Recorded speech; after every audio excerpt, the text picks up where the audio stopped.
Thriller 40. It's been 40 years since the Thriller album was released, and this was definitely one that we had to do. And it is available on it's on YouTube, and it's also on Paramount. Paramount's the main spot, but Amazon. But this is something you definitely got to watch if you Michael Jackson fan, if you a Thriller fan, if you got the Thriller album. It's definitely one of those that you have to watch. Yes. All right, what's going on, fellas? Ain't nothing to it but to do it for those that can dance and clap their hands to it. You know the deal. All right, good. All right. So break down Thriller 40, Dawk. Thriller 40 is a 2023 documentary film about the 40th anniversary of Michael Jackson's 1982 album Thriller. The film, directed by Nelson George, was released in the U.S. on 12/2/2023. All right. Short and sweet. Short, sweet, to the point. We already know what the Thriller album was, but as we get into some initial thoughts, what I really loved about this is that it broke down each song, how they came about, who was involved in it, even some kind of throwaway songs that didn't make the album. And I felt like that really gave this different than just a Michael Jackson documentary. We know his background. They had a 5-part series on the Jackson family, so we already know that. But this was definitely specific to Thriller, and I think it was done very well. Wiilks. Yeah, I thought it was done very well. Of course, all those memories of my cousin torturing me with the Thriller video. It's kind of like, hey, I was screaming about this, about crocodile tears, man. But Thriller, that cover is iconic, and then you open it, and the tiger is in there, and he's in the Miami Vice suit. Shout out Miami Vice. But it was done very well. Great album, and yes, Human Nature, I have to say, is probably one of my favorite Michael Jackson songs. Just the way it's put together, and that melody is pretty dope. Yeah. HRap. It was very well put together. This is one of the greatest albums of all time from a selling and a contemporary, adult contemporary point of view. It's an excellent mixture of pop and pop R&B, and you have one of the greatest singers, one of the greatest record producers, and two of the greatest people in the history of music come together and made an album that literally took over the world. And it was interesting to watch it. Living through this, you saw it, and then looking back, I still don't think, as great as this was, I still don't think it gave it justice in regards to the impact of this album and Michael Jackson's impact on the world. Agreed. Yeah. And I mean, I think once you say this, you say there was before Thriller and there was after Thriller. They call this the line of demarcation, similar to the Mason-Dixon line. Okay, it was before Thriller, after Thriller, because it changed the game. It is one of the qualifications for somebody to make it into a Hall of Fame, like Sports Hall of Fame. Did they change the game? Is one of the questions, and he changed the game. Now, what's interesting is that you can't tell the story of Thriller without telling the story of Off the Wall. So for you to come in and think that that's all you're going to hear is not accurate, because Off the Wall and how it was received and how it was cast, being straight R&B, is the reason why you got Thriller, and then also what this did is really make me more upset about the fact that Prince doesn't have something with a similar treatment, meaning with a similar quality that I've seen out there. It just highlighted how horrible those Prince documentaries were last week. Right. Bad. Yeah. Come on, Netflix. Figure out what you need to do to make that happen. You know what you need to do. Go and give them that money, man. You give enough bread. Go and give that money. I mean, they got it. Come on, they trying to get the NFL on Netflix weekly. They got it. So you got the money. That ain't the problem. Yeah. All right. So Thriller 40, and like Dawk said, before Thriller, after Thriller. And just the entire album was just music. It was just different forms of music all in one. And they kind of started off. Let me back up. They started off. They gave a little bit of Gary, Indiana, Jackson 5. Then they went into Off the Wall, so that part wasn't. Show them ugly ass pictures of Joe and Catherine. Hey, don't do Joe like that. That's my daddy. They should have just had him with a belt in his hand. Hey, it made him great. That belt, whippings do help. Okay, whippings are not always bad. Whippings can help. I'm a guy who's coached his son. I get it. I get it. But yeah, that Jackson 5, and again, you can't tell the story of Michael Jackson, of Thriller, without the Jackson 5. And I was watching this with my wife, and she was like, "Man, he was the Jackson 5. Like, yeah, with him early on, even when he was a kid. Like that was, and his dad actually didn't want him in the group, but when he was in the group, like the group went, leaps and bounds, probably above where they were. So Jackson 5 is definitely that classic group, and I think you had to do that part as well to get you to Thriller. Now the part of the Jackson 5, him wanting to go solo, and this was 1982. So I mean, I was just born. I don't remember a lot of. I just watch it from documentaries or from movies and stuff like that. But HRap, talk about that in between of him going from Jackson 5 to going solo, and what kind of pushed that? Well, you have to go back to the mid-'70s because they had issues with Motown. And then, they're having issues with Motown. That's why they went from the Jackson 5 to the Jacksons. And then when they went from the Jackson 5 to the Jacksons, then you get Michael saying, hey, you know what? I want to see what I can do on my own. And when he does it, in Black America, as they stated in the film, Black America, he took over. The dude was like as you stated, you got somebody who's been famous since 7 or 8 years old. Him and his brother own the world, to the point where white America even started their own group, the Osmonds, and they were popular, but they were not. No, they were not the Jackson 5. So he makes this, as Dawk referenced, he makes this album Off the Wall, and to this day, people will, it's an ongoing online debate and social circles. It's Off the Wall better than Thriller. And then he said he wanted to take over music and did it. It's extremely difficult to make a statement. I want to take over the world and do it. This was insane. And when you look back at it, like I told you, 40 years ago today, I was a freshman in high school. This is the back end of my freshman year. And when I got to George W. Westerhouse High School in Chicago, Illinois, let's just say it's 100% of the guys. It's like me, jeans, t-shirt, a lot of us had the cardigan sweaters and damn sweaters my mother used to dress me in. And the rest of the damn student body, it was dudes with beaded jackets, Thriller jackets, Jerry curls, and looking like Michael Jackson. And the other half of the students, male student body, was looking like Prince, 25%, 25%. This dude owned the 80s. Period. There's not. It could be this.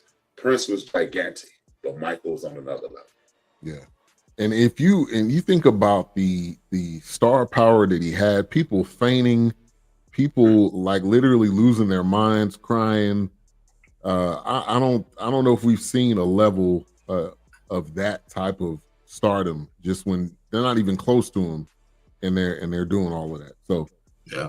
Dawk, I'm gonna come to you, but let me get to the chat real quick. Trey Natural's in the building. Thank you for tuning in. We appreciate you. Blue Streak in the building. Thank you for tuning in. I haven't seen you in a couple of weeks. I know you normally give us a thumbs up or a like. She said the glove. Yeah. And when he got burned, and he just had that one hand out with the glove like that, the dude was a marketing genius too. Yeah. Like, I think that part doesn't get talked about enough. I think we consider him his artistry and his performing, but just that level too. But Dawk, what? Going from No. Go So ahead, Jackson, now what's funny about it is that when I remember this, I feel like I was older than I actually was, right? Because in 1982, I was only 11. But I remember vividly everything that happened surrounding Thriller, right? Now, what I will say is that I wasn't as familiar with Off the Wall until I got older, so, but Thriller is when the crossover happened. That's when MTV basically was strong armed by the likes of David Bowie and Walter Yetnikoff, threatening to pull his artists like Billy Joel, if they don't put him on MTV. Right. So when he went to MTV, like they talked about, people were planning on skipping school, and we were making it. There was a couple of events. I remember my family watching all together when I was young, and one of them was Roots. And the other one was Michael Jackson video releases. Yeah. That's what we're gonna watch those. And of course some boxing matches with Larry Holmes and some stand-ups with Richard Pryor. There were some big events that everybody got together to watch. That it was a big deal. So the fact that I was only 11 was surprising to me, because I thought I was, because that album lasted so long. Meaning. The hits from it were popular so long. It seems like nowadays when you have a hit album, the record and the singles on it and stuff aren't hot like that for a year, but it seems like his stuff was hot for 5, 6, 7 years off that one album. Long time. He didn't, and then according to this documentary, he didn't even really tour with the album, because that's when they came in and did the Jacksons tour in '84, 2 years afterwards. Right. So in '84, I'm in the 8th grade, getting ready to go into the 9th grade. So when you talk about that transition from Off the Wall, or from the Jacksons to Off the Wall and doing his solo stuff, being a huge Michael Jackson fan, there's some anniversary editions and stuff where they play the behind the scenes stuff. Like, so there's a lot of demo work of when he was doing the demo for Don't Stop Till You Get Enough, and working day and night and stuff like that. And how Jermaine and a couple of them was fucking with him while he in there trying to record. And Janet and Reby and a couple of them was like, y'all leave him alone. He trying to get this right. Like this stuff is on the demo, and stuff like that, where he's working. So his family was still involved with him doing his solo stuff. So they weren't at odds for it, but I'm sure there was some jealousy that may not have been said. It's just that's just the way it is, right? Didn't nobody come to see you, Otis? And I think one of the biggest things is that I learned it was never a actual Thriller tour, which to me is wild. And this album still had what is the most selling album of all time. Yeah. And they, he did a tour, and I mean, shout out to Joe. Joe was like, hey, we could capitalize off of this. And I mean, he did what his dad asked, but still, even without, imagine if he had a tour, like, would that have even made it even more? It'd been insane. Probably would have been even more. But Wiilks, I know, we're right around the same age, but talk about the, those premieres and, going home and watching. I mean, I had never seen anything like it. I was just like 7:30. Michael Jackson dropping music videos out here. Like what happened? Movies. What's that? I said movies, short films. Yeah, pretty much. Yeah, pretty much theatricals. But I had, like I said, I'd never seen anything like that, because it was just like, man, this is like an episode of some, or like you said, a movie. A short film, short story with music, and just thinking about how Prince and Michael Jackson were, when you saw a certain thing from them, like I said, once again, superstar, superhero activated, Michael Jackson and the production that they were doing as far as like merchandising, and then they got into toys, and then he was. Of course, I love the commercial. I love what they talked about his contract for Pepsi. We'll get into that later, but that was amazing. I didn't realize that, but this was big. I want to say my mom had the vinyl Of course, I bought the 40, but growing up, we did have the vinyl in the house.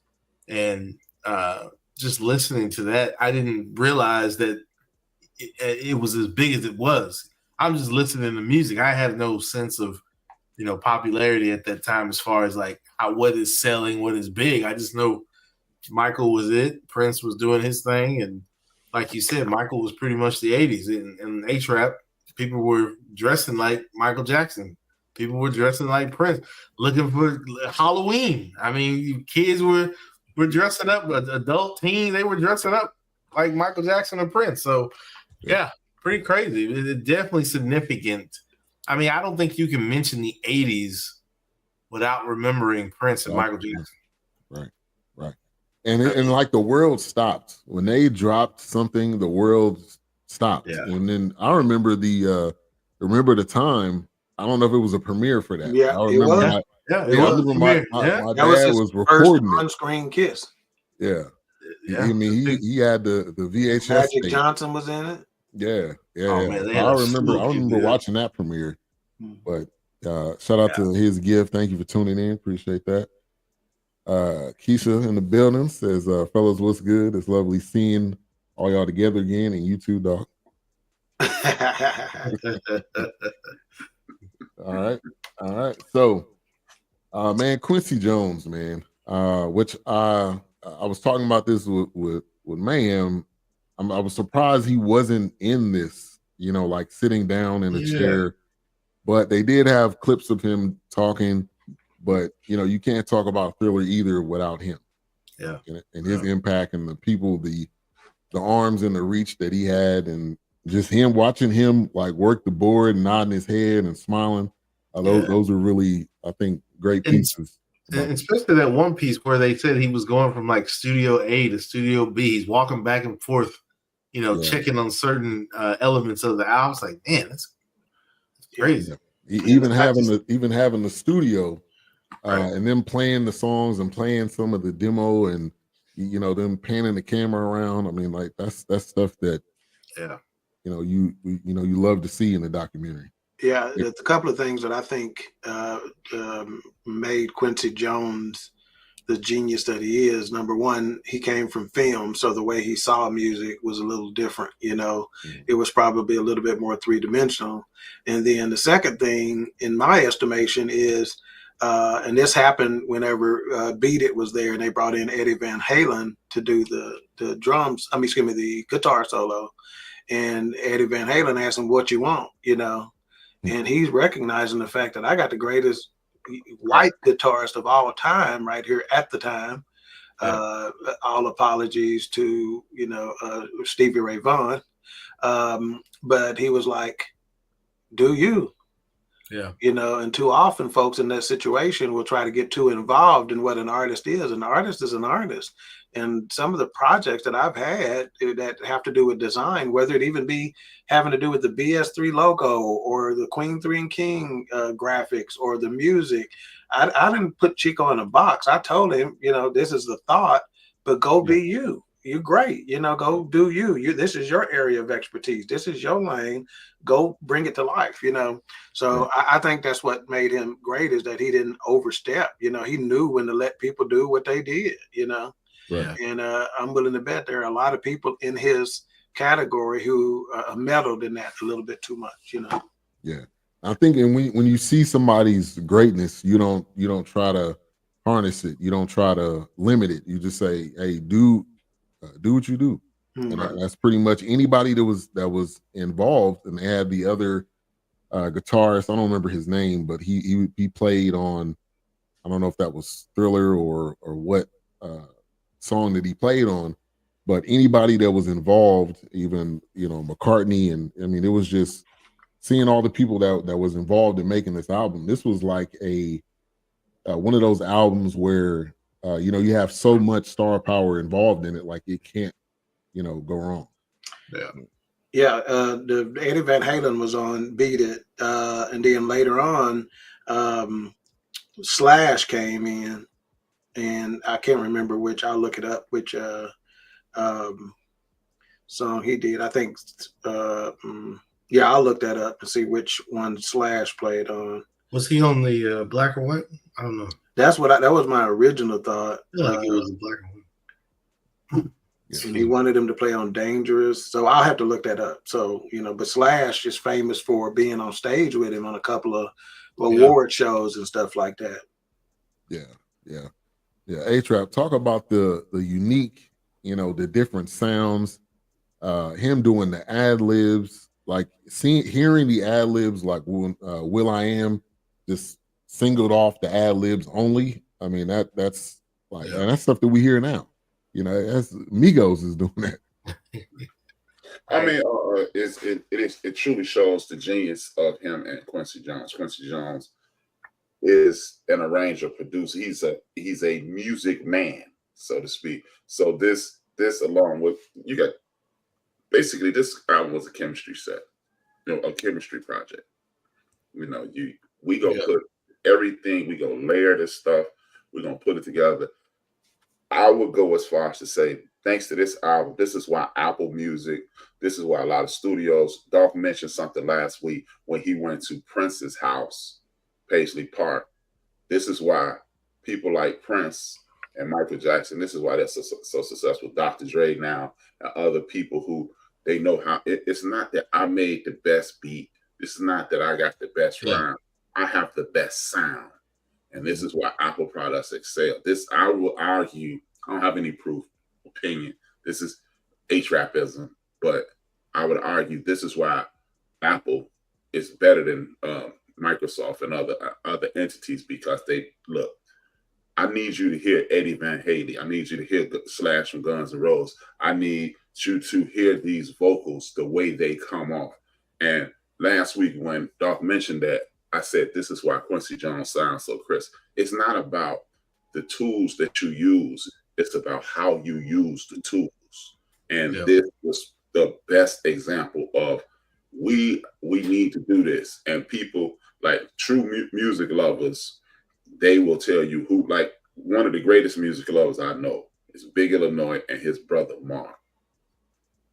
They know who played drums. They know who produced the song. They know what the studio was. And when they put this together, you can clearly see Quincy Jones said, folks going to hear the Slash is on here. They're going to hear the Eddie Van Halen is on here. And they don't even love Michael Jackson, but they love them, so they're going to come. Mm-hmm. We got the best backup people, so they're going to come. We got the best. He wasn't the best performer in the world, but he was the most electric human being. And at their point in his life, was he not the most electric human being in the room? So we got this guy. He got the vocals. He got the creativity. And I am the man. I am the orchestrator of this entire thing. And as I'm watching this documentary, I'm sitting there going, this is the great, everybody always say, hey, you see talk shows and you see artists go, when you hear this album, this is going to be my best work ever. This will be my best work ever. And they actually did it. I've never seen another instance where this is going to be the best work ever. And it actually worked. You listen to the album, you go, man, this is pretty dope. And then I always end up going, I thought you said it's going to be your best work ever. And it's like, it's just good. Yeah. So, but this. Yeah, and I think this was during a time too where you were in the same room or you were in the same studio. Like now, you don't have to be in the same room. Like somebody can make the beat, send you the beat. You can just do the vocals and you send it back. Yeah. I think for me personally, I think the music is best made when everybody's in the same room. When you think about that Nas and like Hit Boy run that they had with them 6 albums, they were in the same room. Hit Boy would do something creative. Nas would be, all right, I can do this. And so when you look at how this album was put together, everybody was there, and it wasn't like I'm just gonna send my stuff in. I'm gonna mail mine in. Right. So I think that also contributed to how great this album was. Yeah, you can pass the blunt a lot better when you're in the same room. So I've heard. So it's true, pretty much. But let's talk a little bit about, we talking about the information in the documentary and who Michael Jackson was and how Thriller impacted. But let's talk a little bit about the technical aspect of this documentary. One of the things that I noticed is when they first started this documentary, you had Mary J. Blige come out, Usher, Brooke Shields, Maxwell, Raphael Sadiq, Will.i.am. And did you notice they didn't put their names under their first appearance? Mm-hmm. They didn't put their names under their first appearance until they came back the next time and started talking. I thought from a creative standpoint, that's different than most documentaries do it. Most documentaries do it to where the first time you see a person, that's when you get their name and you never get it again. Right. This time they showed you them making some comments, no name, no anything. Now, that was interesting creatively for me. And it was interesting from a standpoint that these people are so big, you don't need their damn name. Right, you don't need that. Right. When you see Mary J, you know. Yeah, you already know what's up. Right. Yeah, but I thought that was interesting creatively. And I thought, that, forget the guy's name, but I thought that was, really well done and an interesting take on doing that. Yeah. All right, so let's get into one of the songs, "The Girl Is Mine," which that was the lead single with him and Paul McCartney. Girl is mine.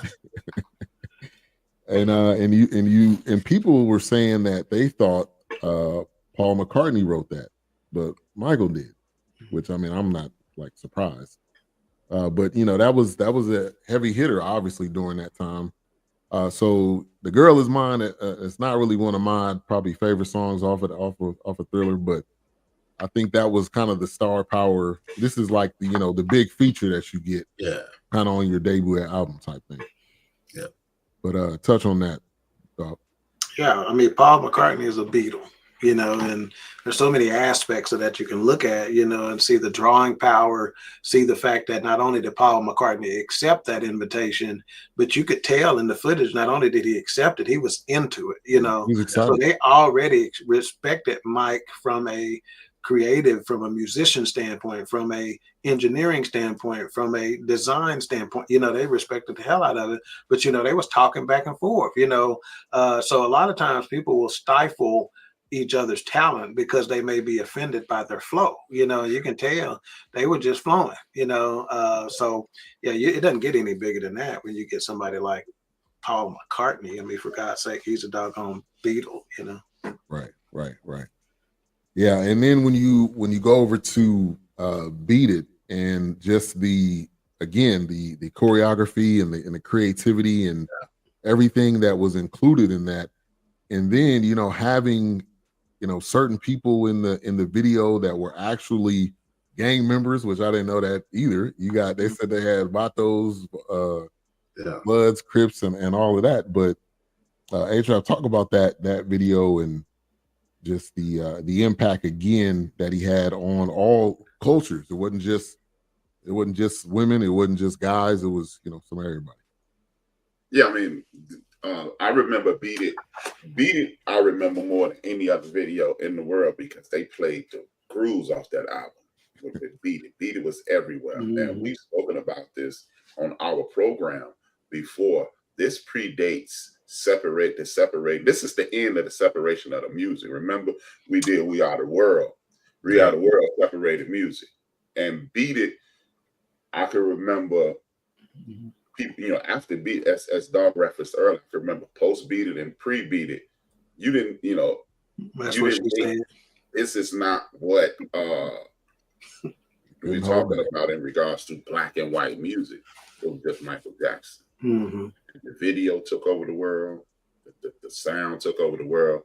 And looking back, I'm actually shocked that black folks like to Beat It as much as they did, because it is a true rock and roll stuff. Yeah. But it is the line of demarcation of when they separated the music, because when you are in control, when you wicked the way people are at the top, you want to separate things. Music is something that you cannot separate. People are going to love, and this was the beginning of the end. Yeah. And Yeah, and I agree with HRap, but shame on you and I for being surprised that black folks like Beat It because it was a pure rock and roll song. We invented rock and roll. You understand? Right. So we should have been.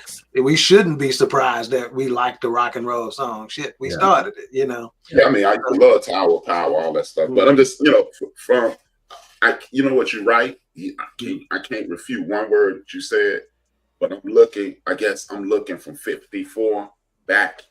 I remember Smells Like Teen Spirit, Nirvana was the last song. The last song that was like a universal national hit. Yeah. Or maybe just be too old to understand that BJ might be liking the stuff too. My son, 31 years old.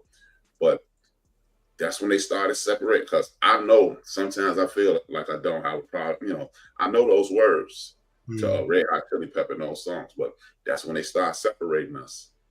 Because you can't separate a community, meaning a country, if everybody like you said before, music didn't have a color. You guys just listen. You were just listening to who came on the radio, who was dropping what. It wasn't black music, white music, or what the racial lines that were there. But like you said, they just started kind of dividing things and splitting things. You just listen like, oh man, okay, it's Crosby, Stills, and Nash or something like that. Whoever. Yeah, I mean, good music was good music. Yeah, that ain't work. That's the way you do it. Money for nothing. So poetic. Wait, no, hey, whoops. I'll tell you, man. Yeah, when Dire Straits came out, man, you knew what was going on. Yeah. But talk about Beat It, Wiilks.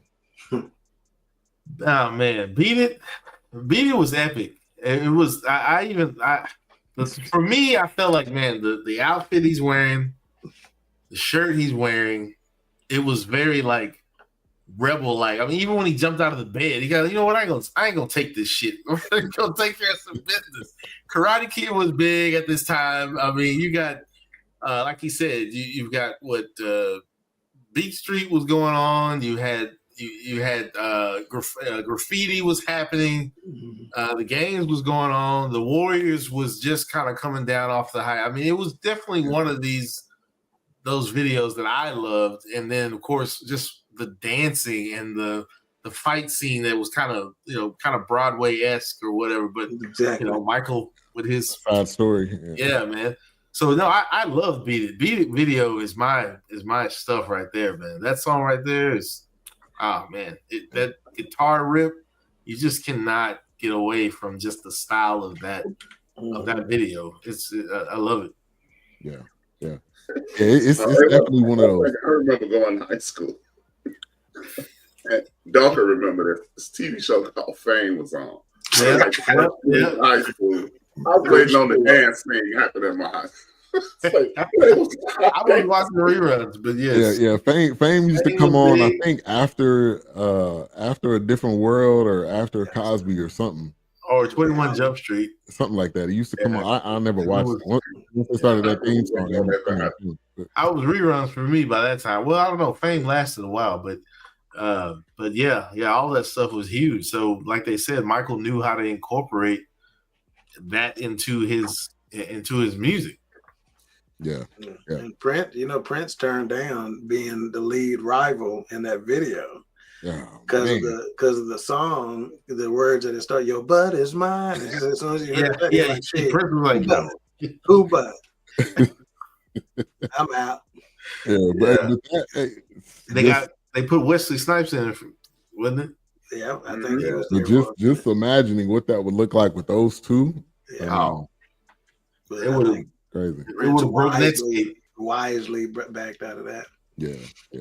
One thing I forgot to touch on a child, you talked about him transitioning from group to solo, is another thing that he was transitioning or struggling with was reaching puberty, and that's another reason why I gave this documentary some extra points, is because I never considered the angle of child star becoming an adult with Mike, right? And he talked about that. Somebody talked about that party he was at where people were coming in. Where's Michael? Where's Michael? Yeah. And they were walking right by him, because he wasn't that little kid that he thought he was. And they were like, so Mike was like, that's who they like. That's who they here for. They don't like me as me, So that was the beginning of his, journey of self, doubt, and self-criticism and whatnot. And he was breaking out and all that. And I just thought that was a unique angle for this whole thing, is that I reached puberty. People didn't want Michael for Michael. They wanted me for the ABC, right. Michael, Right. So I thought that was fascinating. Yeah, no, I agree. And we've seen, numerous artists go through that stage where I'm not a kid. I want to be known as a actual artist and not just a childhood star. And groups as New Edition, but famously, a lot of females go through that when they're getting out of that teen, especially when they were teens, when they start hitting, and they feel like they got to come out and do some sexy album, to show that I'm a woman now, or whatever. Right. You see that a lot with them. Yeah. So want to be starting something that Mama say, Mama Mama Makusa. Like now when I look this up, I'm seeing different stuff saying it means different things. And Michael was like, it don't mean anything. Don't mean nothing, just sing it. It don't mean nothing, just sing it. And another detail is everybody that either worked with him or talked to him, they did his voice. Yeah. Like John Landis did. Yeah, I didn't know the Walters group was his backup singers of choice, that he liked using a lot, but he said, because y'all sound like me, so it's an easy, and those were the people who asked him, well, what does this mean, Michael? We gonna be singing? It don't mean nothing, just sing it. Well, I'm sure through the years people put their own interpretation on it, probably. Right. I seen you shaking your head. So does that have it was for years, people, like you said, I've looked at stuff that said he got it from an African tribe. Yeah. Jermaine, them, they said they got it from Africa. He's saying it don't mean nothing. And so it is interesting how, and we'll never know. Right. Yeah. True. All right. So Billie Jean walking down the street with the lighted. Now wait a minute, before we get off that. Yeah. Y'all haven't heard the thing where it says, I'm gonna tell you one more time, I'm not gonna stop. I'm gonna tell you one more time, I'm not gonna stop. I'm gonna tell you one more time, I'm not gonna stop. Wow. You ain't heard that? I ain't heard that one. Which it could have been that, and he just it's not saying I'm gonna say I'm a side, I'm a side. I'm gonna tell you one more time, I'm not gonna stop. I'm gonna tell you one more time, I'm not gonna stop. When you think of his ad libs and all of that, it could have started off as that, and you just could have. Yeah, changed it, but I wouldn't doubt it. Yeah, there's a video out there going around, and that's what he's saying. Not Mama save, I'm a side, I'm gonna tell you one more time, I'm not gonna stop. I'm gonna tell you. When you think about it, it makes sense. Right. Considering the song, it fits in. Right. It makes sense. So Billie Jean, and I think the importance of Billie Jean is that video. She's just a girl. MTV refused to play it, and then that's when and that was kind of around the same time with Prince, and then you had the Warner Records guy come in and say, hey, you need to play this, or we gonna pull some of these other artists that I have. Walter Yetnikoff is his name. Yeah, he ain't playing, man. And you had it. That's why Bowie is so great. I know right off the bat. I don't even need to ask Wiilks. I know Wiilks is a Bowie fan. And I got Bowie Van high tops. Yeah, and stuff like this. Bowie, if you pay attention to Bowie's career, Bowie done always been with the brothers, man. That is well known for advocating for brothers, working for brothers, man. And he was the one that was saying, I don't understand why they are not on there.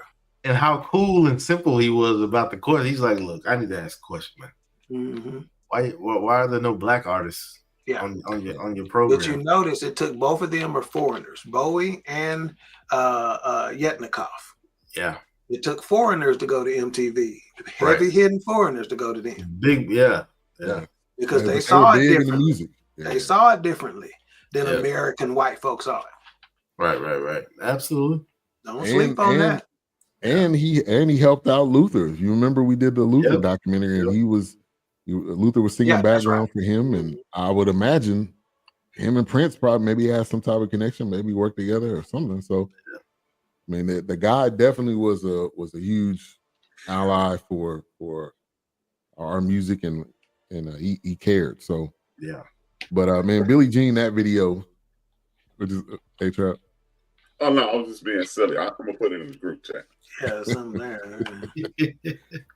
But that was ahead of his time, having those steps light up and him kind of walking down the street, and it was like every single song had its own story, had its own vibe to it, and sometimes a lot of albums just that the theme of this album is this, and all the songs kind of had the same theme. This was just each song was different, had its own story.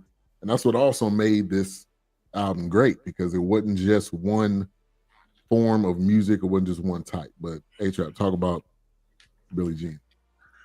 Billie Jean has an interesting story here in Chicago. It's a dude who stepped up and said he wrote the song, and he ended up in court with Michael. Michael had to literally sit at the I won't say a podium, at the bench or whatever they call it. I ain't been the witness stand.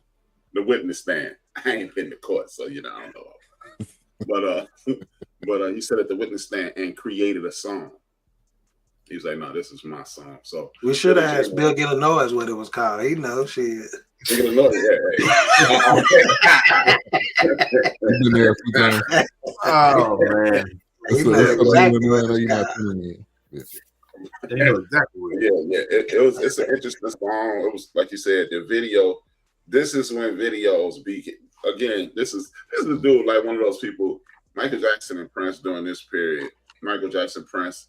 I would even go as far as say Cyndi Lauper and Boy George. They made videos. You like the video more than you like the song. You learn. Papa don't preach. Jump come to mind when you say that. Huge. Girls just want to have fun. It's the videos, man. Video. Shit, I wasn't no girl, but I was singing harder than anybody. Shit, we girls just want to have fun. Yeah. It was just he set it off though. This dude, this is one of those people like when you say, "Hey man, these young players in sports, they need to thank those old guys for setting the trend." Every time you get paid, you need to send a couple of dollars to the Jackson people. Yeah, right. When they talk about the doors that Thriller opened, they use such numbers as 10 million video creations today on TikTok feature Thriller music. 2 billion likes, 17 billion views on TikToks that feature Thriller music today. Right. So that's going to tell you the impact today from an album that came out in 1982. So that was crazy to hear, because obviously TikTok is the biggest probably social media platform right now. Yeah. And to hear that Thriller and Michael has that big of an influence on that, which TikTok is a big music platform, dancing music and stuff like that. So, man, that to have that part in here, I think solidifies the influence. Because to this day, you literally have people like they want to dance like Michael. They want to emulate that magic and those moves. It's like he cannot. I don't to this day. To this day. But yeah, I mean, it's from cartoons to commercials to sitcoms. I don't care if it's a comedy stand-up. Somebody's busting a Michael Jackson move real quick, or a reference, or something. Isn't it amazing how much K-pop? Yeah, when they went over that segment, crazy. Like BTS, moves are all Michael Jackson moves. They're showing it. It's like the foundation of. If you want to be a group, if you want to make it, this is the line, this is the bar. And Polo G, because of him showing the respect, I love when new rappers show respect to old cats like that. So now it's got me wanting to go check out Polo G stuff, Yeah. I haven't. Yeah. Shout out to Ron. Ron says, was Mickey Howard and Michael involved? Her son looks like his family. Mickey Howard's nickname was Billy. Come on, man, stop it. What? Mike ain't bust a grape in a fruit factory with a fat lady on his back, man. What you talking about? Right on, my bro. Yeah, getting involved, that wasn't his thing. That was not. He brought Brooke Shields just because. He ain't knocking out Brooke Shields, man. I don't know what to tell you. I mean, I ain't got time. That was his friend. That was it. It was in the friend zone. Yeah. That's Jermaine, baby. Probably. But speaking of that, in one of these things, they said Michael Jackson was sexy when he was wearing all this stuff. Like, Michael, I don't know if Mike done ever been considered no sex symbol. Yeah. Shit. To vanilla white girl. Mike, you telling me a sister, a sister out there that used to think Michael Jackson was sexy. After Off the Wall. Yeah, I mean, up until Bad, he was a sex symbol. Then that's when he came back super pale with the extra pointy nose, and he was looking kind of way different. I'll even give you Thriller. Brown Michael Jackson. I'll even give you the ladies Thriller. like brown like Michael Jackson. Yeah, that's it. After Thriller, yeah, that's it. Because I mean, I know better than me. You couldn't. You go through the locker rooms at Lincoln Park High School. Don't ask me how I know. And what's that school? Girls had Michael Jackson in locker. If there are any women watching right now, please comment if you thought Michael Jackson was sexy. If you're of an age, I know Keisha was old enough. Any Michael Jackson, Theodora, that would be a good one. Blue Streak Freak, Trey Naturals. Did y'all think Michael Jackson was sexy? If so, run it down for us. Poetic Sins. All the girls were crying. That's why he could come out to the audience. I said, pasty white girls. Mika, put Mika comment up there. She said, "I love Mike with all my heart.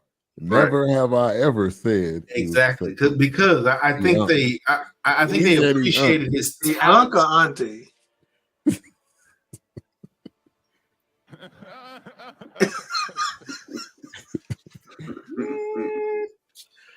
I think they just appreciated his talents, and they were for what he produced and what the showmanship. I don't know.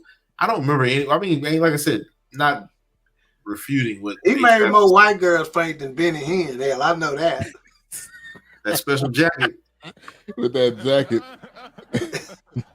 Ain't that who you said Benny Hinn? Yeah, he didn't have to blow on him. Yeah. He had that magic jacket, man. That jacket. This dude was doing WWE type moves in the pulpit. Yeah, man, get out of here, man. Body slamming in the name of the Lord. Man. Get out of here, man. This dude was crazy, man. What he doing? What's up to on Facebook, Big Illinois? Give us a thumbs up. RC Blue Street, thank you for the likes. We got some courtroom questions. We need you to stay tuned. So when we got questions, you got answers. And but I agree with Dawk. I think it was a lot of white girls, man. And when they was doing those interviews, I mean, it wasn't a lot of us. Now we was there, but we wasn't there on the front. There was a couple, but when you talk about across the board where nobody would deny it, like ain't nobody gonna deny Denzel. That's never gonna be debated. Billy D. Williams, didn't nobody debate that. It's like it's just that's what it was. Let's see. You got to scrape and scrap to find some something that Mike was. Yeah, I don't know, man. I don't think Mike was on that level, man. Yeah. I could be wrong. Yeah, all the ladies in the chat. Jump in, give us your. Were y'all familiar with Rod Temperton before this? No. No. Okay, Rod Temperton is a name you need to know. That cat brought songs so on Thriller. I want to say about half those songs are songs he brought to Mike and Quincy. One of them may have been. Hang on, let me pull up because I took screenshots of these playlists between the two of them. One of them might have been "Rock with You" on Off the Wall. Yeah. When you look at the track list, Thriller, "Baby Be Mine," "The Lady in My Life." His name is on there as the writer. There you go. Yeah, Rod Temperton was a bad white boy. He was. Without him, he was. Yeah, and they flew him in from overseas. So that was a Quincy Jones connect.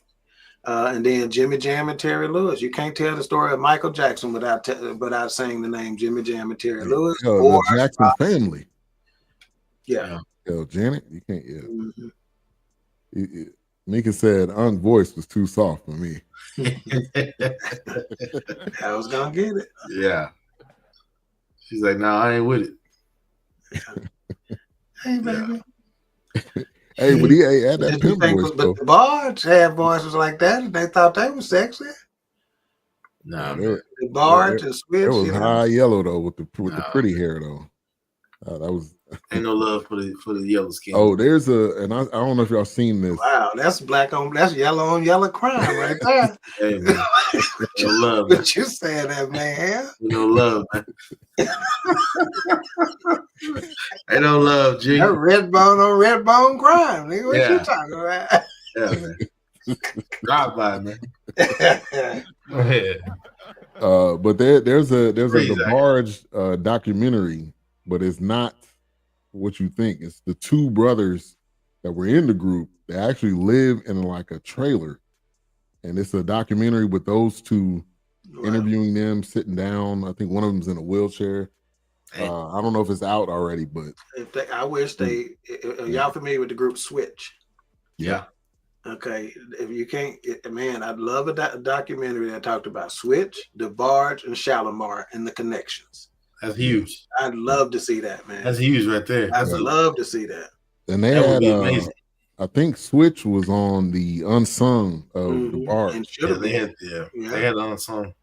Should have. Let's see them come on. In fact, my one of my favorite songs of all time, like my favorite at the very top of my list, is a Switch song, "There'll Never Be." That is my favorite song of all time. If you want to tell the story of me, if you want people to know half of everything you need to know about me in my life, play Switch, "There'll Never Be," and they'll understand half of what you need to know about me. Man, that was one of the biggest songs. Hey, there'll never be. I want to be with you. You know, the M2. Yeah, and the intro of that song, you know, I was thinking, you ever gonna call me? You ever gonna? Yeah, that's a classic. That's a classic. I call your name. I call your name. Yeah, that's a classic one too. Yeah, that was when they used to talk in the intro. Back then, I was going, I'm a grown man now, baby. But yeah, baby. You still sound like a little boy though. Yeah, it still sound like a little boy. Yeah, the drug usage. Switch was so bad. Had it not been for drug usage, man. Yeah. That took a couple of them out. But again, I guess that tells the story of a lot of black artists back in the day, you know. Yeah. But if it wasn't for drug usage, man, ain't no Switch could have been. Hey, drug use and not reading the contract. Mm-hmm. Right. And realizing, and needing something to get over. Right. Exactly. Yeah. All right. So the Motown 25 show, which was obviously huge, and Michael's continued road to stardom. And when he did Billie Jean, I still get chills when I watch that today. If we were to put that on right now, I still get chills when the Jackson 5 go off and he do it by himself. Yeah, and he was just in his like Wiilks say, in his lane. He was just like, this is me. Y'all gonna see everything. He tried to do every possible move he had. Right. He was moving left to right. Yeah, like, I'm a showman. He was ready for that moment. When he just freeze when he first come out on stage and he just freeze and don't say nothing. Right. And the crowd just going nuts because I'm just standing here. And then I'm gonna make one move and just change my pose, but I'm gonna stay like this for about 60 seconds, and then I'm gonna change it again and just like this. And every time y'all scream louder and louder. Right. You know, it's so interesting to me. The beat drop. Because after that, he said Fred Astaire had called him, and that's right.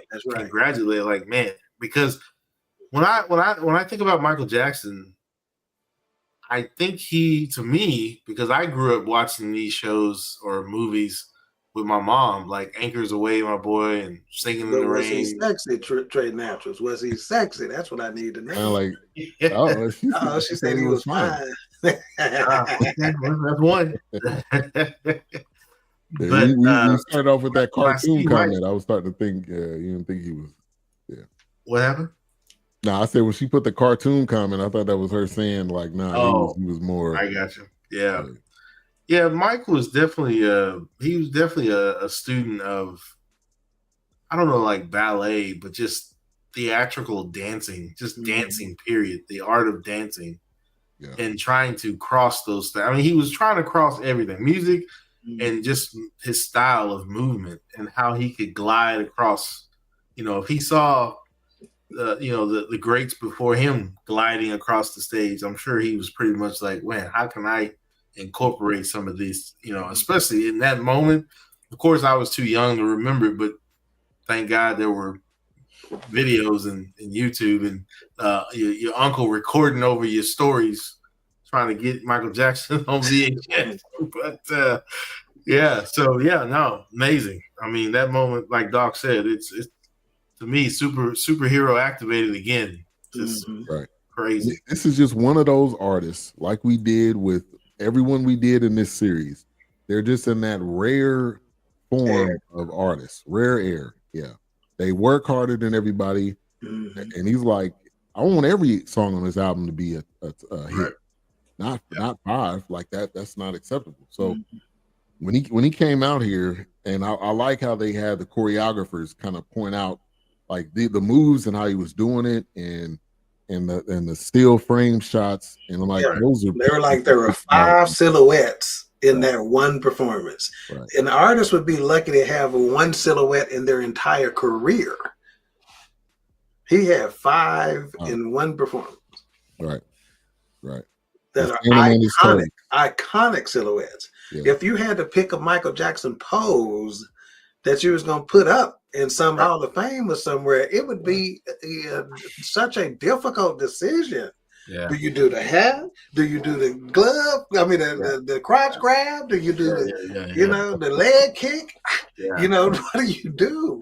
Right. And then having Misty Copeland, who's a ballet dancer, having her on here and talking about how some of the things that he did, standing on his toes, the kick, like what that meant to her as a kid. So I mean, like, we're talking about just different forms of music, dance, and everything. Mika says, now that's when I lose it. You're not gonna come out here and just stand and I'll start crying. I do every time. Yeah. Man, and like the music writer or critic, I think he was. I mean, people was taking their wigs off, people was dancing, and they were like, hold on, everybody. The show's not over. We need y'all to calm down. But even when he was doing it, they were showing dudes out in the audience screaming and yelling and stuff. He just standing there. Like, brother lost their cool. Yeah, right. And I don't know whether it was a Super Bowl or what, when he shot up, like they shot him up on stage and he shot up like 3 feet in there and then landed and stood. Yeah. Like he used light to his advantage, shadows and all that to make a silhouette and stuff like that. Yeah. Trey Natural says, them songs, I thought he was singing to me. Yeah, he was. He was. He wanted you to go out and get that out. He was. Yeah. So, I mean, that show was obviously huge for him. People recording it, going back and watching it. And then, when they said, who, I guess the person that was doing the interview said, well, who came on after Michael? It was like, I don't know. It don't even matter. Yeah. Whoever it was. But Fred Astaire, when Fred Astaire called him, he had told him, I done watched it 2 or 3 times already, man, Right. Yeah. Right. But they made a comment. They said Michael Jackson changed space and time. Like when he walked, and they said they was asking, was the floors rigged? Yeah. What the hell? Yeah. And we ain't even got to the lean. We ain't even got to the lean yet. Yeah. And how many ankles done been broke trying to do that shit? Right. Exactly. Yeah. Exactly. But the moonwalk, I mean, like all the moves he did, he wanted to let people know that I'm here. And then when it's all said and done, I'm gonna be one of the greats. Man, Usher and MC Hammer and them trying to challenge Mike. Sit down. Sit your black ass down. Sit down somewhere. Sit down somewhere. Yeah. Get it. Yeah. But I mean, whoever came on after him, it didn't matter. I don't know what you would have did if it was the Temptations. It wouldn't have worked. It was boring after that. I think it was the Temptations actually. Oh, really? I think everybody taking intermission. Like, I need to go get some snacks and come back. Yeah. And come back and sit down. Yeah. All right. So before we continue on, we're going to get into the preview for next week. So we'll be right back in just a minute. Do you believe in the concept of black genius?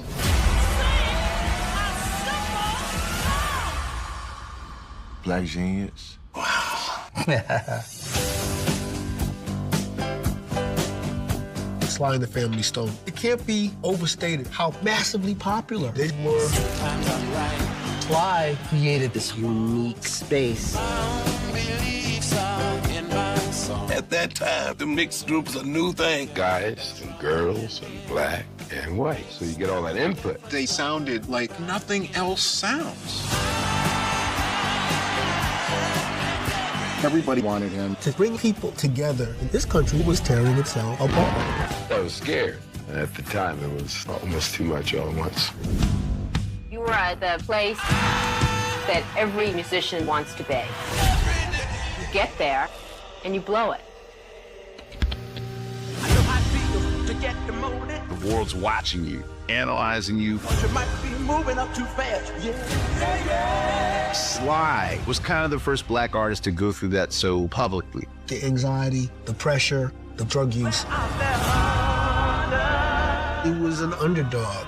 You are exceptionally gifted. But at the same time, none of that protects you. If you're Sly Stone, there is no blueprint for what comes next. Oh my God. If you've been on this heightened, explosive life, your body has taken in so much energy. You've given out so much energy. And you stop. Where's that energy go? Thank you.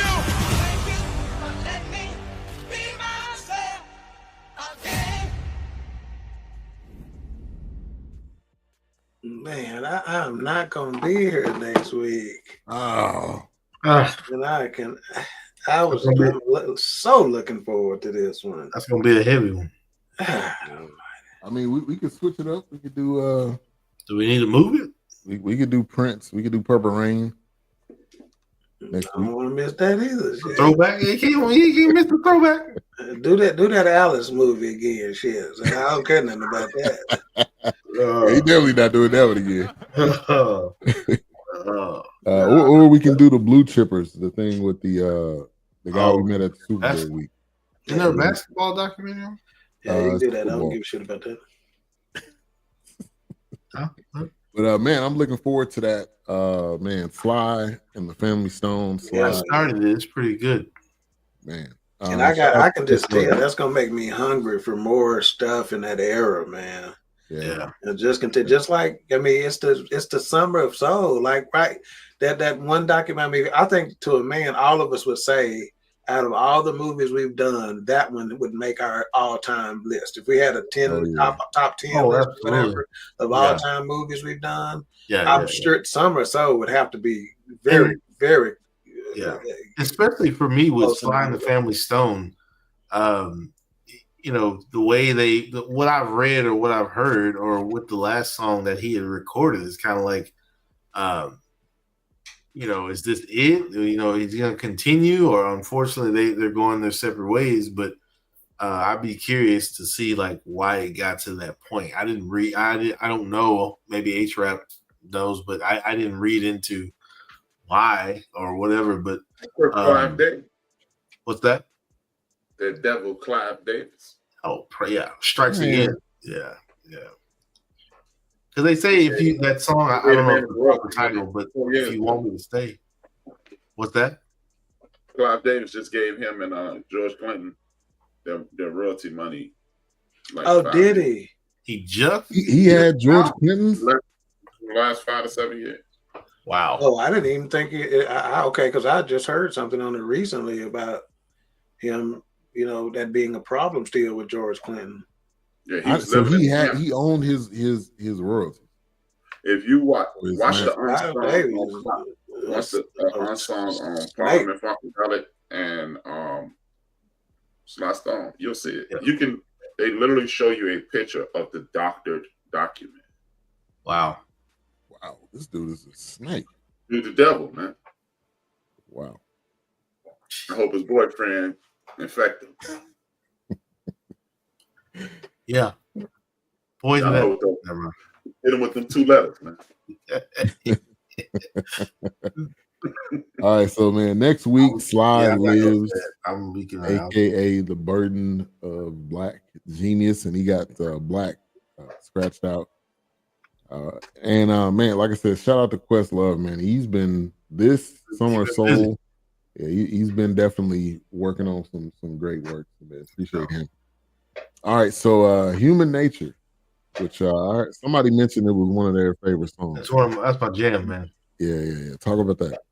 It's just how he describes, from each lyric of the song. It's like how he's just painting a picture of, I got to be out there, I got to get among the people, but yet, she's there, she's watching me, I'm watching her, but it's like he's just got to be a part of what is going on. I can't stay within the confines of this room.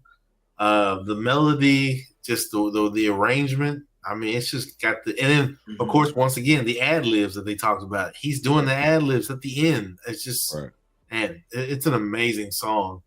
And for them to show that clip where he says, "I want to perform one of my favorite songs," and the look on his face was like, I gotta sing this song live right now. But it's once again, I know it sounds corny, but it's like Michael Jackson magic again. It's like superhero status activate. So Human Nature is my jam. That is, I love Billie Jean. I love Beat It, Thriller. Got Me Working. I love all those, but it's just something about Human Nature, and even the Lady in My Life. I like those jams too. But even off the other album, Invincible, it's some heaters on the Invincible album. Yeah, that they didn't play. In, man, he was. Yeah. So, but Human Nature is my jam, man, and I'm glad it made the album. Now I'm curious about Carousel because I've never heard that song. Yeah, me either. But Carousel got booted. I don't know if Carousel would have matched up with. I don't think so. They could use that on the soundtrack or something. I'll have to see if it's on YouTube somewhere because I never heard that song. It, of course, like I said, it didn't make the cut. Yeah. Hey, Will. You were gonna say something? Yeah. No, about Human Nature is just, we've heard this before, stay in the pocket, right? And oftentimes artists don't stay in the pocket with their songs and let them develop. Human Nature, he let it develop and let it breathe, which I believe is what gave it some of its impact and effect. He just stayed in the pocket, took his time with it, didn't rush through it, just let it speak for itself, so to speak. Right. HRap had a comment. I was going to ask you, what did you think about that list that came out that said Lady in My Life was the worst song on the album? I couldn't believe it. I don't know how. There wasn't no worst songs on the album. I was like, what? Hang on, let me look at it. To me, I would think it would be The Girl Is Mine because it's like kind of, but you got Paul McCartney. So we don't want that. Whatever, man. I think what about Baby Be Mine? That would be a candidate over The Lady in My Life for sure. I would think. Yeah, The Lady in My Life. I put it above The Girl Is Mine and Baby Be Mine. Man said, "Don't you go nowhere, girl." Man, I saw that. I was like, "What are you talking about?" I'm like, "Really? Who put the list together?" This is the Stephen A. Smith list. Get out of here. My bad. I seen Rhonda. It's Rhonda. Okay. Appreciate you, Rhonda. Help me, Rhonda. Help me, Rhonda. His song "Man in the Mirror." I love this song. Yeah. Oh, I remember when he did that on what was it, American Music Awards or something like that. That was hot. I believe so. Yeah. Man, endless hits. Yeah, I'm gonna tell you one of the creepy videos though. I think it's black and white when they changing their faces and shit like that. That's an AI right there. That was like that. That was like that. The Chinese lady, an Asian lady turned into a black man and shit. Like what the hell? I'm like, what the hell? Yeah, that's that deep fake right there, bro. That was like that Kendrick Lamar. What was that like? Heart 5. But it was smoother than right. It's like he had those subtle changes. 30 years later. So Lucas says, "I'm with Jermaine Dupri. What idiot would say that? I just listened to Lady in My Life this morning." That's what I'm saying. Like what? It was really. It's one of them albums. They always talk about no skips. What's an album with no skips? This was it. You could listen to this album. True. Yeah, no skips. All facts. Private chat, $5.99. Yep. All right, so Thriller, which they saved this one for last as far as going over the songs and Tatas. Man, just the different way, the different ways of putting this together. John Landis, who really was pushing Michael as well to be his best. The horror film guy was at something Baker. I mean, like everybody that was involved in this, and sound like he paid for this. His own money, right? Because it seemed like because he wanted a certain production, and they were like, "We can't cover that." Yeah, so, like we already did everything we could with this, and he's like, "Nah, this you got to come out with this one." And then you got John Landis involved, some of the greatest movies, right. And this was a short film, right? And then when they were talking about putting Thriller together, the different sounds that they were working on, and obviously his ad libs and everything was, and like they talked about, this is played every Halloween, every at a haunted house is probably on the playlist. Yeah, you got one of the most iconic voices in horror films, Vincent Price, to do the laugh at the end. At 70. Yeah, man. That laugh. Now, what this made me think of, though, is also the machine that Michael Jackson had behind him, and has had behind him since day one, versus the machine or lack thereof that Prince didn't have behind him. Yeah. He was more independent. So, as far as I was concerned, it put Prince's accomplishments in a whole nother category because he didn't have a machine behind him. Yeah, right. It was him. Because Prince, we saw that he'd been proving himself since he was young, so it was. Yeah. Like, okay, I'm gonna do this. Nah, turn your guy down. Nah, we get it. Yeah, and the fact that nobody wanted this video, but him, like people who were coming to, there was like, nah, man, you don't need to do this. But you want to turn into a what? When you're in that rarest air, it doesn't matter. You got to do what you what's in your heart and what you think is best. HRap, touch on that, Thriller. No, it was an event. I remember this came on Friday night videos. Everybody's crowded around the TV.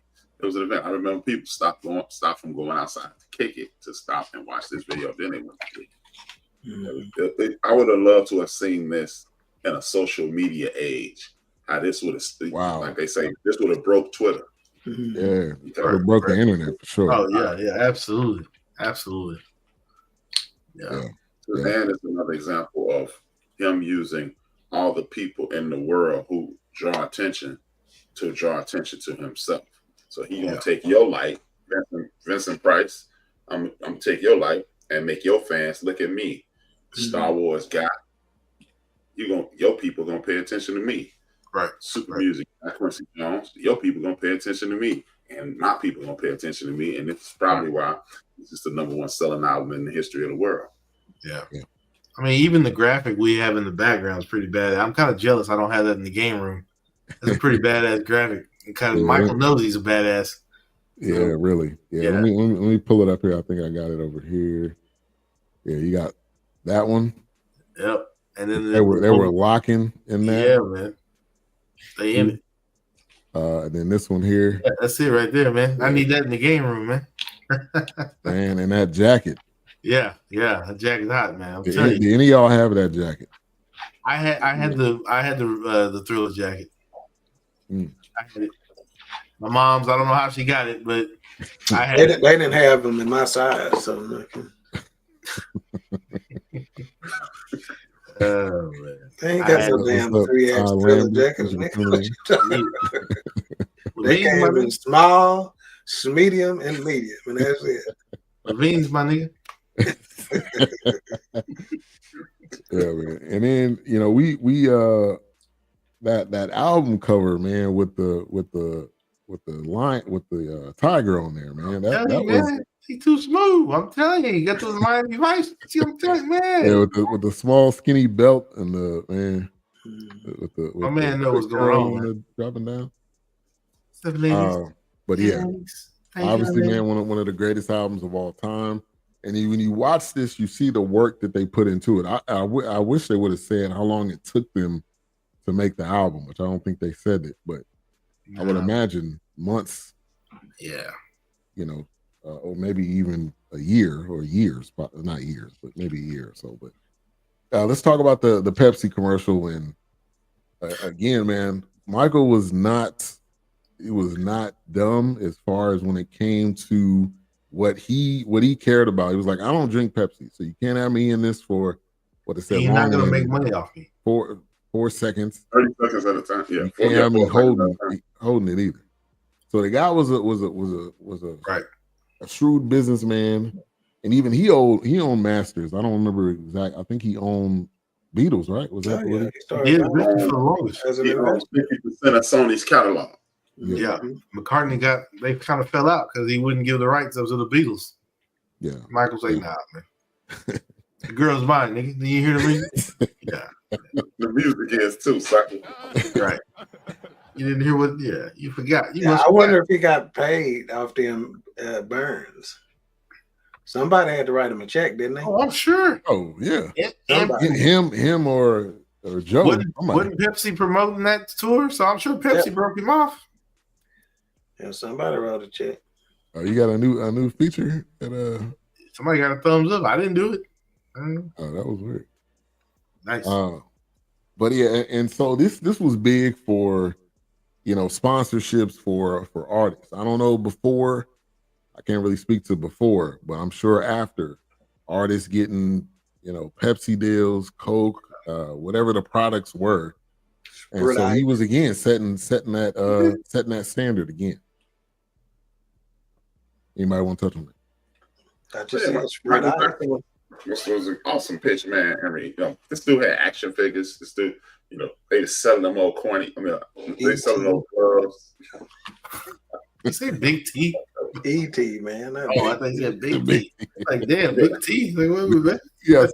They selling the gloves. I mean, this dude capitalized on everything he could. Right. And like you said, this is around the time he started purchasing those right. Really, the catalogs. Masters. Yeah, he started purchasing those catalogs. And according to him, I've seen documentation that Berry Gordy told him to start doing it. And they was probably buying, just think about this, man. Michael Jackson probably buying catalogs for $200,000 and $300,000 that are worth $200 and $300 million now. Yeah. Right. I can believe it. Yeah, I knew what he was understand. I mean, he was a genius. He was eccentric. I'm not gonna call him weird. Yeah, he even owned the Elephant Man Bones for a little while. Yeah, he did have. Yeah. Yep. Yeah, so this is the dude who's on top of his business. I mean, just think about this. A few years before he died, he was trying to buy Marvel's catalog. Really? If Michael Jackson purchases that and lives, he printing money now. Right. You think of what they've made over the past 10 years? Right. Exactly. So, just off the first year. He was not only a musical genius, he was business savvy, and contrary to popular belief, his family are very socially active. They are extremely pro-Black. So they get the moniker of changing their faces, and they're not, but they are the total opposite. Yeah. Hey, rest in peace, Tito recently passed. Well, they pro-Black with all the Jerry curl activating shit they purchased in their lifetime. Yeah, they can't help. They probably single-handedly put Soft Sheen Carson on the map. Shit, are you kidding me? Just let your soul go. Yeah, they pro-Black. Shit. But I have a question for you guys. What are your thoughts on Joe Jackson and his management style? Because at the end of the day, in my opinion, Joe Jackson cost his family hundreds of millions of dollars with his activities. What are y'all thoughts on that? Say that one more time. You said on Joe Jackson's management capabilities, because at the end of the day, he cost his family potentially $200 or $300 million. And if you extrapolate that to the finances today, you talk about $750 million he could have potentially took out of his family's pocket with the way he handled the whole Jacksons and Thriller thing. Oh, about not letting him tour and stuff like that? Because, when you look at it, if Joe handles this properly, he could have toured his entire family on this album You had, even though she wasn't a big star, Michael Jackson wrote a song for his sister Rebe called Centipede. It was a hit. You had the Jacksons, and you had Michael, and then you also had Jermaine. Jermaine Jackson is probably the greatest tragedy in music. If you go listen to his music, he has some great music, but it's kind of hard to have great music when Michael Jackson is your brother. Right. It's like being Kobe Bryant's little brother and you're an all-star. Right. You're just an all-star. You're Joe Dumars. Right. Yeah. And the first question people ask, what song is Michael on? Oh, Michael not on the album. Oh, okay, never mind. Well, it's hard. Exactly. It's hard to quantify, Joe Jackson's, because it's speculation at this point, right? Because they advised against him not or doing the Thriller tour as the Jacksons. They advised against it, basically saying it was going to be a flop. So it did better than they thought it was going to do, and that's how they presented it. Now, true enough, if you tour Thriller alone, it probably blows up even bigger. But the way he toured wasn't necessarily a flop by any stretch of the imagination. I think he was more. I was just going to say, even. Himself, so. Oh yeah, no question about it. Oh, absolutely. Because it's HRap's point, Dawk's point, and your point, Ben. If you go back, or you don't have to go back, if you remember, in the documentary, he said, "I love the old songs, but I also love the new songs." They were songs from the Thriller album. Mm-hmm. He's singing songs, but in any city they stopped in, he had a chance to lay out a song from the Thriller album. He was going to do. He still, kind of did his thing, but it. Like, I guess maybe Dawk just mentioned it or HRap, but it was Thriller under the guise of the Jackson tour, really. Mm-hmm. Because Michael eventually started singing the songs that were on his album. Yeah. Yeah, they did. I think they did it similar to what they did to Motown 25 or whatever that show was. Oh, yeah. They would open with the Jackson stuff, and then he'd finish with his stuff, Yeah. And they were singing backup. Singing backup on the songs. Right. Exactly. Which is there was some competition. I mean, it's your brothers. 100. Yeah. All right. So Thriller 40. If you haven't seen it already, make sure to go check that out. Let's get into some final thoughts and Mike rating and Wiilks. I really enjoyed this. It was done very well. Of course, in the back of my mind, I think Dawk mentioned it earlier. I kept thinking about Prince. Like, man, can we get a better Prince documentary? Like, can we? Look at. I'm watching it on the TV, and it's like it's crystal clear. It's remastered. It looks good. It's not, it's just kind of choppy. I mean, the editing is great. I mean, the nostalgia is there. The music boards that they're showing you, the close-ups, and just talking about how they came up with these beats and did this and laid things in. And how Mike did his thing. I really enjoyed it. I got to give it a 5 because this definitely took me back as a kid, listening to Michael Jackson, remembering, not the time, no pun intended. So just remembering those moments of like, man, this man is about to drop a premiere video. I've never seen anything like this. What is this? The only premieres I knew were during the holidays, and goddamn Frosty the Snowman was coming on. I'm like, no, nobody wants to watch that. Nobody wants to watch that. Stop it, CBS. Nobody wants to watch that. But anyway, I digress. I give it a 5. I thought it was good. I enjoyed it. Yep. HRap. Easily a 5. And what I really appreciated about this more than anything, it took us back to when video footage meant something. Everybody go live. Right. Yeah. It was rare. But now it walks you into personal spaces where you got insight from things that you never would have known about. Now everybody's sitting on the toilet, laugh. So it kind of kills it. Look at my food, So it took us back to a beautiful time in the world where time capsules meant something. And snapshot, we got intimate details. So I'm with Wiilks. I'm gonna use Wiilks' term. He activated his superpowers from the grave, and he gave us a wonderful piece of artwork. 5 nights. Yeah, absolutely. All right, Dawk. Yeah, well, as I normally do, I'll give you the scores from IMDb, Rotten Tomatoes, Metacritic. IMDb gave it 7.8 out of 10. Rotten Tomatoes, 95%. Metacritic, 9 out of 10. I am kind of in their wheelhouse because I didn't give it quite a 5. I thought it fell a bit short of a 5, but I am at a 4.5 mics on it. So as close as you can get to a 5, but it just fell a bit short of a 5 for me. Yeah. Wow. This was probably my favorite out of the ones we did. Probably close to. Luther was great, and also the Shine documentary was great too. But this one, man, Thriller is just one of those classic albums. Yeah, and you really, I haven't seen anything that broke it down like this documentary did. With the people involved, it wasn't like making it up or people telling stories from afar.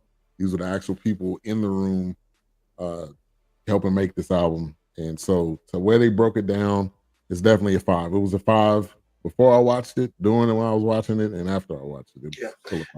Go back and try to check some of the Thriller anniversary, albums out there that have like behind the scenes cuts and stuff like that.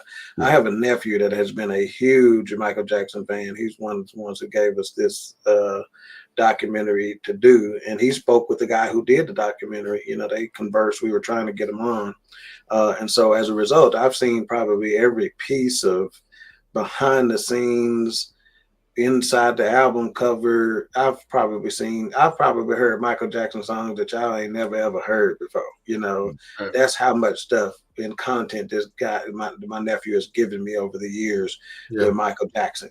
So that's probably why mine fell a little short, because I just know that there are so many more things just within the Thriller aspect of it, like how they showed up, the phone calls that were made to say, hey, we got this song, I need you here. Rod Temperton landing and not even going to the hotel, going straight to the studio and staying there for days on end before he even went to the studio because they didn't want to leave, and et cetera, et cetera. So there's just some more stuff that just by way of how I was indoctrinated to the Michael Jackson thing through my nephew, that I know they just, they left out. But other than that, it was fantastic though.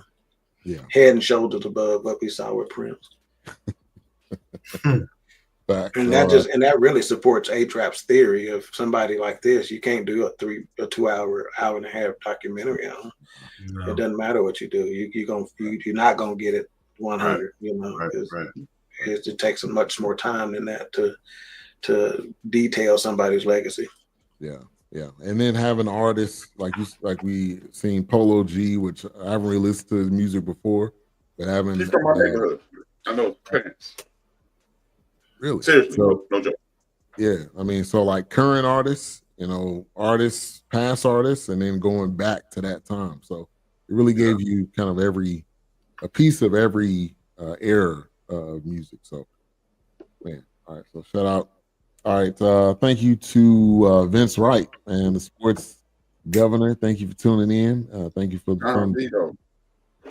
All right. So next week, like we mentioned, we got we may do it audible. So definitely I want Wiilks beers. I mean not Wiilks, but Dawk beer. We'll switch it up. But what was on the end of the bench today? Today I talked about pain. Let me clear my throat. I talked about pain and how you address pain, find out the source of the pain, and you heal the pain. The pain that it's an unspoken of pain in the Black community. People always put enslavement in the distance. I've had a reoccurring guest on my program who's actually had a conversation with an enslaved person. And I talked about the pain that we're thinking that we're protecting ourselves from this pain. When you don't address pain, it just festers. It becomes infected. Yeah. And if it becomes infected, it could potentially eat off a portion of your body. And that's what's happening from my perspective in our community. You had 339 years of enslavement, and then 160 years of tyranny. And people, oh, well, that was a long time ago. I was never a slave, but you know what? And in one of the examples, you know what, you're still suffering from. One of the examples I gave was this. We are, you know, we have all, a lot of us, I can't say we have all, I don't want to speak in exacts, but a lot of us have seen young kids from other cultures running wild. You know, they just being children. And you need to sit down, sit still. And you go to how many of us have gone to the bank with our mother or grandmother, and we couldn't go any further than right here on our parents' hip. Yep. That's actually a trauma, because you run around looking robust, and people who ran them plantations, they see a young, robust young man. He's a breeder. You come over here, we gonna breed you and sell you away. So mothers protected their children like that. Another way we inflict trauma on our young people, you have a white woman and a black woman. They could be friends, and they're talking about their young men. And the white kid is being praised. He's doing well in school. He's entering the law program, and he's going to do this. And the young brother, he's in the law program. He's in technology, and he's excelling academically in other instances. And the white woman is saying, "My son, thank you for praising my son." And the white woman go, "Wait a minute, your son doing better than my son." And a lot of our people will go, "Wait, you should see him at home." Yeah. And we thinking, again, that's that trauma to protect my child, because I don't want you taking him away from me. And you go, no, he a handful at home. That young person hears, my mother don't love me as much as his mother loves him. And we continue to drag that trauma. So we need to address it. Or you have a situation to whereas you have, I am suffering because my parents beat me. And my mom I found out my mother was a prostitute. And I found out my father was a gangbanger and a pimp. And now you have a little anguish behind that. But what you have to really do to address that trauma of, you know, that generational trauma from enslavement, and then the transfer trauma and the embarrassment trauma, you have to start saying, I'm better than both my parents. And not in a sense of hierarchy. You have to draw everything that's good for your mother. Your mother used to be a drug addict and a prostitute. Okay, now she runs her own business. She's a very successful businesswoman. Don't think about what she did that looked bad. You say, hey, you know what? My mother overcame things that people kill themselves from. So that's intestinal fortitude. And you're looking at that intestinal fortitude, that's right here. That's my right side, because I get that from my mother. My father, he used to be a pimp. He used to be a drug dealer. But what he also is a master and negotiation, a businessman, supply and demand, and he can read people and understand how to deal with people in accordance to their personality traits. I have all of that inside of me as well. So guess what? I have the best out of my father. I have the best out of my mother, which makes me a super being. And when we start talking to our children about those things, at that point and only that point, our children will grow up to be the roses that they are and not worry about the thorns that we have. Because most roses have thorns, but you've never heard somebody go, "Ooh, that's a beautiful rose, smells great. Watch out for those thorns." They just go, "Beautiful rose, smells great," and they celebrate that. We have to celebrate our triumphs instead of looking at our pain. And that's what I spoke about. I usually only do 20 minutes a day, but today I did 3 times 20. I did a whole hour today. But I think we need to address the traumas, take the positives out of the trauma. In a biblical sense, separate the wheat from the tariff. So that's what I talked about. Yeah, and more from a biblical standpoint is focus on that which is good. It's a boy right here. There's also a biblical support of what you're saying. He actually, what he described, it reminded me, which I don't know it verbatim, it reminded me of the Malcolm X interview where he said, you pull the knife out 2 inches and, you know, it's like that doesn't fix the problem. You pull a knife out my back, pull it all the way out. You're not addressing the wound that the knife, the blow that the pain made. So, and I know I butchered that, but that's no. That's exactly what he says. No. You killed it, Wiilks. Yeah, and that's what inspired. Thank you, Wiilks. That's what inspired this. That's what inspired this episode. We don't take the bullets out of our back. We just leave the bullet in there. The wound heals over the bullet. The bullet infects the person, and then it can. And now you put lead into your child. Right. And it just continues to fester and grow instead of us saying, I've been shot before, and I got shot because I did. Yes, Wiilks, home run. Thank you, Wiilks. If don't nobody else get what I said today, thank you. That was worth it. Hey, no problem. No, that's what it reminded me of. I just kept hearing that interview in my head. And if they don't know it, you should check it out on YouTube. It's a really interesting interview. Yeah. Mission accomplished for today's episode. Right on, brother. Man. Like if one person gets it, you get it. And then guess what? 2 people gonna get it because of what you said today. And if they go back and watch it, they'll go, "Oh, that's what he meant." And boy explained it better than you. So thank you, Wiilks. Yes. Yeah, no problem. All right, Queen 3 and King tomorrow. No idea. They're supposed to have a special guest, being Sutter the Third, on at some point. Will that be tomorrow? Will we even have a show tomorrow? Depends on what side of the bed I wake up on in the morning. So they're waiting on you, man. Yeah, we damn sure not gonna get the most consistent podcast award. We're not after that. Hey, we'll tune in tomorrow, maybe. Tune in tomorrow. Ta-da! All right, HRap, go ahead and close us out. And note of Michael Jackson, thank y'all for tuning in.